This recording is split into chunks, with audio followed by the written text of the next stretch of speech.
Hello students, now we are going to explain about oxidation of alcohols. Alcohols oxidize to some products. So alcohols oxidize చేస్తే ఏ products వస్తాయి? So డిఫరెంట్గా ఉంటాయి. అంటే మనం use చేసే alcohols like primary or secondary or tertiary use చేసే alcohols బట్టి products form అవుతాయి. సో ఇక్కడ చూస్తే oxidation of primary alcohols with chromic acid gives aldehyde and finally as acid with same number of carbon atoms. Alcohols అనేవి that is primary alcohols అనేవి primary alcohols అంటే తెలుసు కదా, alcohol attached carbon attached to only one carbon ఈ carbon అనేది one కార్బన్తో attach అయితే primary alcohol. ఈ ఆల్కహాల్ అనేది క్రోమిక్ యాసిడ్తో ఆక్సిడేషన్ జరిగితే ఆల్డిహైడ్ ఫామ్ అవుతుంది. Then again undergo oxidation, aldehyde మళ్ళీ ఆక్సిడేషన్ జరిగితే సేమ్ నెంబర్ ఆఫ్ కార్బన్స్తో యాసిడ్ ఫామ్ అవుతుంది. అంటే ఫస్ట్ 2 కార్బన్స్ ఆల్కహాల్స్ తీసుకున్నప్పుడు 2 కార్బన్స్ తీసుకుంటే యాసిడ్ కూడా 2 కార్బన్స్తోనే ఫామ్ అవుతుంది. 3 కార్బన్స్ తీసుకుంటే యాసిడ్ కూడా 3 కార్బన్స్తోనే ఫామ్ అవుతుంది. Same number of carbon. చూడండి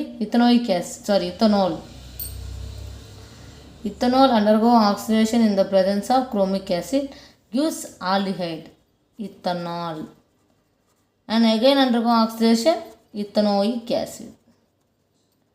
చూడండి ఇక్కడ 1 2 carbons 1 2.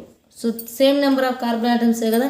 So next secondary alcohols and oxidation gives ketone finally carboxylic acid with less number of carbon atoms. So ఇక్కడ ఏంటంటే సెకండరీ ఆల్కహాల్స్ తీసుకున్నప్పుడు ఆక్సిడేషన్ జరిగితే కీటోన్ ఫామ్ అవుతుంది. కీటోన్ ఫామ్ అయ్యాక మళ్ళీ ఆక్సిడేషన్ చేస్తాం. ఆక్సిడేషన్ చేస్తే నెక్స్ట్ ఏమవుతుందంటే లెస్ నెంబర్ ఫస్ట్ తీసుకున్న కాంపౌండ్లో ఉన్న కార్బన్స్ కంటే ప్రొడక్ట్లో యాసిడ్లో వచ్చే కార్బన్స్ అనేవి తక్కువగా ఉంటాయి. చూడండి CH3 CH2 OH CH3 undergo oxidation. ఇక్కడ కీటోన్ ఫామ్ అవుతుంది. కీటోన్ ఫామ్ అయ్యి మళ్ళీ ఆక్సిడేషన్ జరిగితే అప్పుడు CH3 COOH ఆక్సిడేషన్ జరగడం వల్ల ఇక్కడ OH ఉంది. And then 1 CO2 and H2O.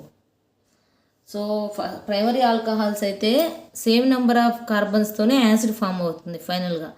అదే సెకండరీ ఆల్కహాల్స్ అయితే ఫైనల్గా ఒక యాసిడ్ తీసుకున్న కార్బన్స్ కంటే తక్కువ కార్బన్స్తో యాసిడ్ ఫామ్ అయ్యి అండ్ CO2H2 ఫామ్ అవుతుంది. అండ్ నెక్స్ట్ టెర్షరీ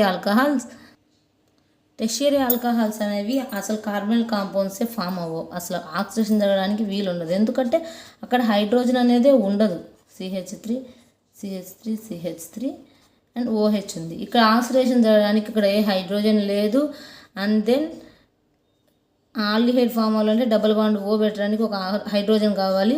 దానికి క్యాపబిలిటీ లేదు కదా, కార్బన్ ఉండేది 4 బ్యాలెన్స్ ఆల్రెడీ CH3తో 3 CH3తో రీప్లేస్ అయింది కాబట్టి ఇక్కడ పాసిబిలిటీ లేదు. సో టెర్షరీ ఆల్కహాల్ అని ఫామ్ అవ్వవు. Next CrO3 in anhydrous medium is used as a oxidizing agent for the isolation of aldehyde. So ఇక్కడ CrO3 యూజ్ చేస్తున్నాం. ఆల్కహాల్స్కి CrO3 ఆక్సిడేషన్ జరిగితే ఆల్డిహైడ్స్ అనేవి ఫామ్ అవుతున్నాయి. ఇక్కడ ఆక్సిడైజింగ్ ఏజెంట్ ఏంటి? CrO3. So alcohols undergo oxidation in the presence of CrO3 produce aldehyde.